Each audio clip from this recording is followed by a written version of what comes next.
ధర్మం నడిచే మార్గమిది, శ్రీరాముని కథ ఇది. లోకం నడిచే వెలుగిది, రామాయణమిది. యుగ యుగాలు మ్రోగే గాథ, మనసులకు మార్గదర్శకమిది.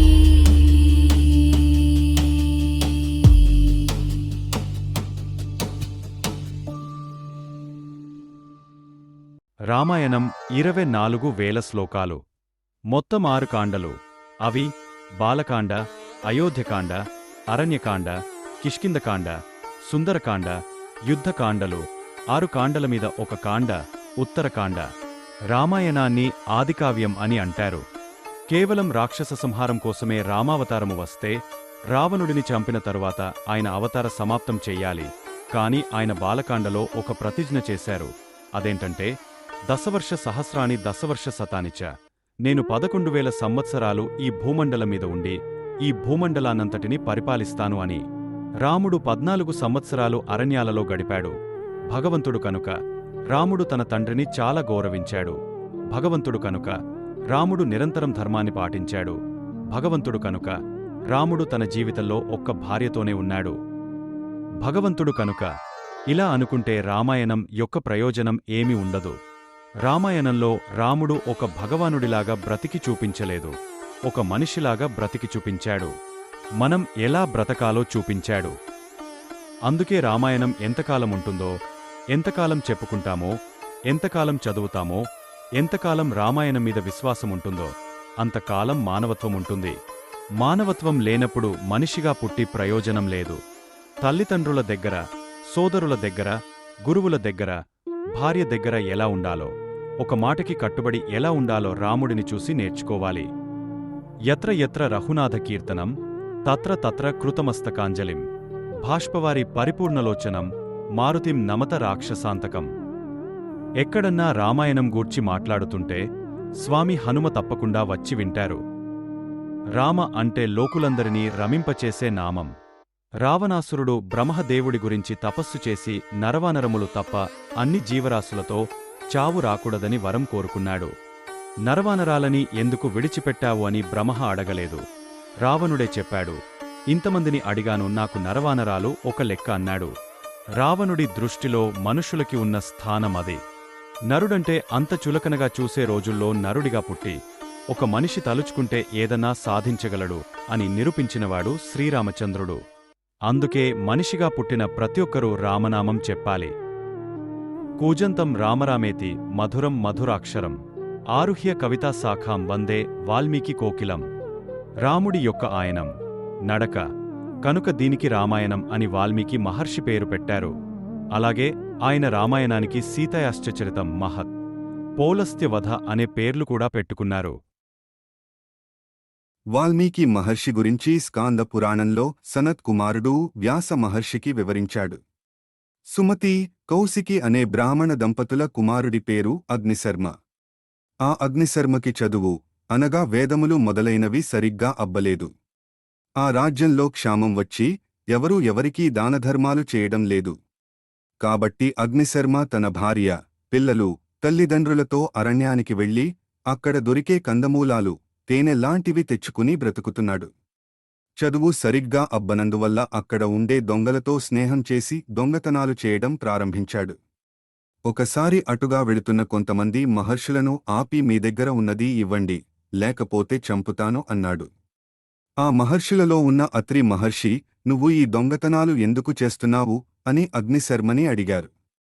నన్ను నమ్ముకున్న నా భార్యని, నా తల్లిదండ్రులని పోషించుకోవడానికి అని చెప్పాడు శర్మ. అలా అయితే నువ్వు ఇప్పటిదాకా చేసిన ఈ దొంగతనాల వల్ల నీకు కలిగిన పాపాన్ని నీ కుటుంబ సభ్యులలో ఎవరన్నా పంచుకుంటారేమో అడిగిరా అని అత్రి మహర్షి అన్నారు. మమ్మల్ని పోషించడం నీ కర్తవ్యం, కాబట్టి నువ్వు మమ్మల్ని పోషించాలి. నువ్వు తెచ్చావు, మేము అనుభవిస్తాము.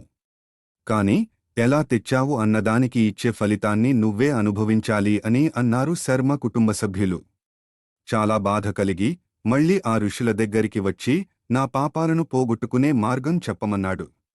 ధ్యానం చెయ్యి అని అత్రి మహర్షి చెప్పి వెళ్ళిపోయారు. 13 సంవత్సరాల తరువాత ఆ మహర్షులు ఇదే దారిలో తిరిగొస్తుంటే అక్కడ ఒక పెద్ద పుట్ట కనబడింది. ధ్యానమగ్నుడై ఉన్న అగ్నిశర్మ మీద పుట్టలు పెరిగాయి. తన మీద పుట్టలు, వల్మీకం కట్టినా తెలియని స్థితిలో ఉన్నాడు కాబట్టి ఆయనని వాల్మీకి అని పిలిచి బయటకి రమ్మన్నారు. ఇది ఆయనకి పౌరుష నామమయ్యింది. అప్పుడు ఆ మహర్షులు ఆయనని ఉత్తర దిక్కుకి వెళ్లి భగవంతుడిని ధ్యానం చేయమన్నారు. వాల్మీకి మహర్షి కుశస్థలి అనే ప్రదేశానికి వెళ్లి పరమశివుడిని ఆరాధన చేశారు. అప్పుడాయనకి విష్ణు కథ రాయగలిగే అదృష్టాన్ని బ్రహ్మగారు ఇచ్చారు. అంటే ఆయనకి త్రిమూర్తుల అనుగ్రహం లభించిందన్నమాట. తపస్వాధ్యాయ నిరతం తపస్వీ వాగ్విదాంబరం నారదం పరిపప్రచ్చ వాల్మీకిర్మునిపుంగవం. వాల్మీకి మహర్షి రామాయణంలో రాసిన మొదటి శ్లోకం. దీని అర్థమేంటంటే తపస్వి, ముని, గొప్ప వాగ్విదాంబరుడైన నారద మహర్షిని పరిప్రశ్న చేయడానికి తపస్వి అయిన వాల్మీకి మహర్షి సిద్ధపడుతున్నారు అని. వాల్మీకి మహర్షి నారదుడిని ఏమడిగారంటే, కోన్వస్మిన్ సాంప్రతంలోకే గుణవాన్ కశ్చ వీర్యవాన్. ఈ లోకంలో ఇక్కడే ఉన్న గుణవంతుడు, వీర్యవంతుడు, ధర్మాత్ముడు, కృతజ్ఞత భావం కలిగినవాడు, సత్యం పలికేవాడు, దృఢమైన సంకల్పం కలిగినవాడు, చారిత్రము కలిగినవాడు, అన్ని ప్రాణుల మంచి కోరేవాడు, విద్యావంతుడు, సమర్థుడు, ఎన్నిసార్లు చూసినా ఇంకా చూడాలనిపించేంత సౌందర్యం కలిగినవాడు, ధైర్యవంతుడు, క్రోధాన్ని జయించినవాడు, తేజస్సు కలిగినవాడు, ఎదుటివారిలో మంచిని చూసేవాడు, అవసరమైనప్పుడు కోపాన్ని తెచ్చుకోగలిగినవాడు ఉంటే నాకు చెప్పండి అని అడిగాడు. నువ్వు చెప్పిన గుణాలన్నీ ఒకే మనిషిలో ఉండడం కష్టమే, కాని ఒకరు ఉన్నారు, నీకు ఇప్పుడు అతని గురించి చెప్తాను అని నారద మహర్షి ఇలా అన్నారు. ఇక్ష్వాకు వంశములో రాముడని పేరుగల ఒక వ్యక్తి జన్మించాడు. ఆయనకి నువ్వు అడిగిన 16 గుణాలు ఉన్నాయి అని చెప్పి ఒక 100 శ్లోకాలలో సంక్షిప్త రామాయణాన్ని వాల్మీకి మహర్షికి నారదుడు చెప్పాడు. చెప్పిన తర్వాత నారదుడు వెళ్ళిపోయాడు. విన్న వాల్మీకి మనస్సు చాలా ఆనందంగా ఉంది. ఆ రోజు మధ్యాహ్న సమయంలో సంధ్యావందనం చేయడానికి తమసా నది తీరానికి భారద్వాజుడు అన్న శిష్యుడితో వెళ్లారు. అదే సమయంలో ఒక చెట్టుమీద సంభోగం చేసుకుంటున్న 2 క్రౌంచ పక్షులని చూశారు.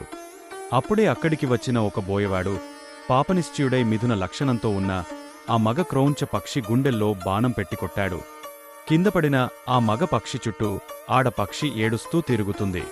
అప్పటిదాకా మనసులో రామాయణాన్ని తలుచుకుంటున్న వాల్మీకి మహర్షికి ఈ సంఘటన చూసి బాధ కలిగే ఆయన నోటివెంట అనుకోకుండా ఒక మాట వచ్చింది. మా నిషాద ప్రతిష్ఠాం త్వమగమ శాశ్వతీ సమాన్హ యత్ క్రౌంచమిథునాదేకం అవధిన్హ కామమోహితం. ఓ దుర్మార్గుడైన బోయవాడా, మిథున లక్షణంతో ఉన్న 2 క్రౌంచ పక్షులలో ఒక క్రౌంచ పక్షిని కొట్టినవాడా, నీవు చేసిన పాపము వలన నీవు ఎక్కువ కాలం జీవించి ఉండవుగాక అని శపించాడు. ధర్మం